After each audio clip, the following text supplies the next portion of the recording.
নমস্কার বন্ধুরা, আপনারা সবাই কেমন আছেন? আমি আবার আজকে আরেকটা রেসিপি নিয়ে চলে আসলাম। আজকে রান্না করব চানা ডাল দিয়ে লাউ ঘন্ট।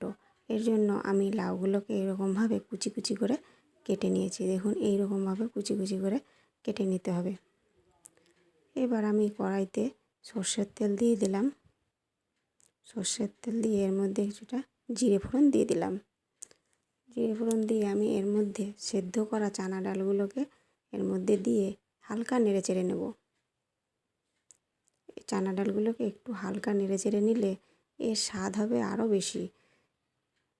আমি একটু হালকা করে নেড়ে চেড়ে নিচ্ছি। এবার এর মধ্যে লাউ কুচিগুলোকে দিয়ে দেবো। লাউ কুচিগুলো দিয়ে দিলাম, দিয়ে এর মধ্যে একটু হলুদ আর একটু নুন দিয়ে ভালো করে এগুলোকে আমি মিক্স করে নেব। মিক্স করে নিয়ে ভালো করে লাউগুলোকে ভেজে নিতে হবে। দিয়ে এর মধ্যে আমি কতগুলো কাঁচা লঙ্কা দিয়ে দিলাম। ভালো করে ভেজে নিতে হবে। লাউতে জল গলা সেগুলো যেন ভালো করে টেনে যায়। এবার এই মশলাগুলোকে আমি বেটে নেব। এই মশলাটাকে আমি এর মধ্যে দিয়ে দিলাম। দিয়ে মশলাটা দিয়ে ভালো করে মিক্স করে নিতে হবে আর লাউগুলোকে ভালো করে কষে নিতে হবে।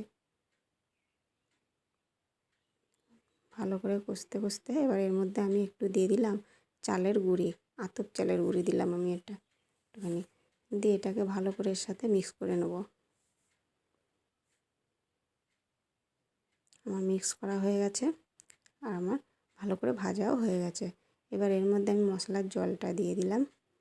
দিয়ে এটাকে আবার একটু ভালো করে নাড়িয়ে চাড়িয়ে নেব। দিয়ে আমি এর মধ্যে দিয়ে দিলাম জল। একটু নাড়িয়ে চাড়িয়ে নিয়ে এটাকে আমি কিছুক্ষণের জন্য ঢাকা দিয়ে দেবো।